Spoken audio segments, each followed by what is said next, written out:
La lorgnette des sujets. Ouais.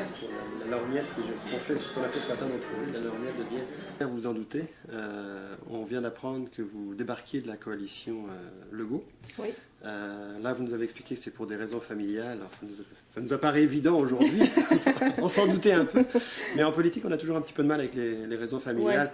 La vraie raison, c'est pas plutôt que Legault est trop à droite?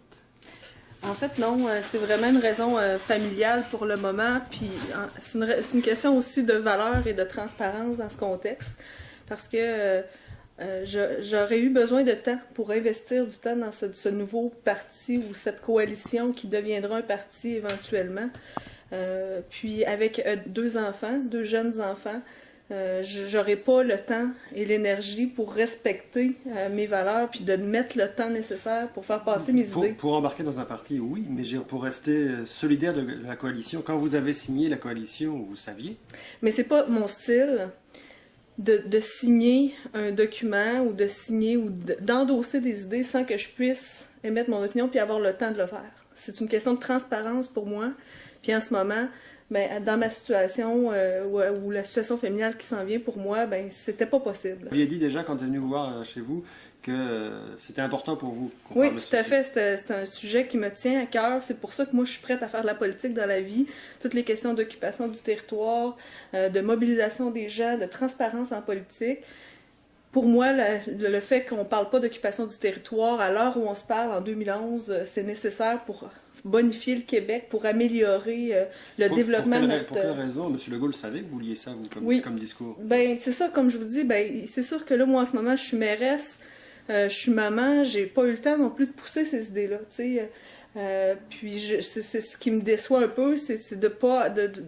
c'est pas une déception, mais c'est que ça n'a pas été naturellement pris en compte. C'est un sujet... j'espérais qu'il y en ait une, premièrement. Est-ce que c'en est une, d'abord? Non. Pour moi, ça n'en est pas une parce que les gens sont pas obligés de venir témoigner. Donc, ça va être encore un spectacle médiatique. Malheureusement, moi, j'aurais incité les gens, j'aurais forcé les gens à venir témoigner. Pour moi, on en était là avec ce qui est sorti au cours des dernières années là, par la journaliste Marie-Maude Denis. Je pense que les preuves étaient là, les preuves étaient éloquentes, qu'il y a des problèmes au niveau de la construction, puis avec les liens avec la politique. Il fallait absolument qu'on ait une commission d'enquête plus transparente que ce que M. Charest a proposé hier. Ça, pour moi, c'est une grosse déception. Mais à votre niveau, au niveau régional, en fait... êtes-vous touché par les problématiques de la construction? Est-ce que dans la MRC, comme Montmagny-Lillet, est-ce qu'il y a des cas comme ça qui peuvent apparaître dans des aussi petites villes que ça? Je connais pas tout ce qui se passe ailleurs, mais moi, personnellement, j'ai eu à vivre une situation où j'ai eu une pression par une firme d'ingénieurs qui disait « ben pourquoi vous nous embauchez pas sans appel d'offres, tout ça ». Mais sauf que moi, il était clair qu'il n'y avait pas de passe-droit. Là. On allait en appel d'offres, puis c'était comme ça que ça se passait. Puis même si même dans de si petits villages. Oui, puis je pense que ça peut arriver.